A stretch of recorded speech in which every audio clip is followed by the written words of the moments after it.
এই জিনিসটা আমরা রেস্টুরেন্টে কত দাম দিয়ে খাই। হাই এভরিওয়ান, আসসালামু আলাইকুম। তোমরা সবাই কেমন আছো? আশা করছি সবাই ভালো আছো। আমরাও অনেক অনেক ভালো আছি। আজকে তোমাদেরকে আমি কিভাবে তোমরা বাড়িতে বসে রেড পাস্তা বানাবে সেটা আজকে তোমাদেরকে দেখাবো। প্রথম গ্যাসের উনুনে আমি একটা কড়া বসিয়ে দিয়েছি। কড়ার মধ্যে পরিমাণ মতো জল দিয়ে তার মধ্যে ঢেলে দিয়েছি আমি পাস্তাগুলোকে। আর একটু গরম হওয়ার আগ মুহূর্তে আমি দিয়ে দিলাম লবণ দেওয়ার পরে যখন আমার পাস্তাটা পুরোপুরি সিদ্ধ হয়ে গেছে, তারপরে একে একে ছেঁকে সবগুলোকে একটা পাত্রের মধ্যে তুলে নেব। কারণ আমি জলে দেওয়ার আগে আমি একটু সর্ষে তেল দিয়ে দিয়েছিলাম, যাতে সর্ষের তেল দিতে পাস্তার একটু ছাড়া ছাড়া থাকে। কড়াই থেকে পাস্তাগুলো নামানোর পরে আমি আবার গ্যাসের উনুনে কড়াইটা বসিয়ে দিই। তার মধ্যে দিয়ে দিই আমি সর্ষের তেলটা একটু গরম হয়ে আসার মুহূর্তে আমি দিয়ে দিয়েছিলাম ওর মধ্যে পরিমাণ মতো পেঁয়াজ কুচি। মানে আমার পাস্তাটা ছিল 300 গ্রাম, সেই পরিমাণ হিসেবে আমি পেঁয়াজ দিয়েছিলাম। যে যেমন পরিমাণ সে তেমন হিসেবেই দিয়ে দিও।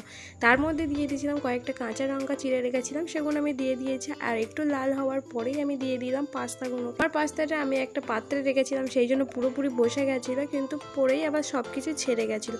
তারপর একটু ঝকমকা করে আমি নাড়িয়ে নিয়েছিলাম, পুরো একদম মাখা চাকা করে নাড়িয়ে নিয়ে আমি তেলের সঙ্গে এগুলোকে পুরোপুরি মাখা করে ভেজে নিয়েছিলাম। একটু ভাজার পরে আমি এর মধ্যে দিয়ে দেবো সস। আমি এখানে কিচেন সস ব্যবহার করেছি, তোমরা অন্য সসও ব্যবহার করতে পারো। তার মধ্যে তোমরা আবার বাড়িতে যে টমেটো থাকে সেগুলোকে সিদ্ধ করে সস বানিয়ে তোমরা এতে দিতে পারো, তাহলে আরও টকটা বেশি ভালো হবে। এটা টক ঝাল খুবই হয়। আর এখানে দেখো আমি পুরোপুরি 2 প্যাক কিচেন সস দিয়ে দিয়েছি। আমার তো আরও দেওয়ার দরকার ছিল, কিন্তু আমার কাছে ছিল না বলে আমি আর দিতে পারিনি। তোমরা আরও বেশি দিতে পারো।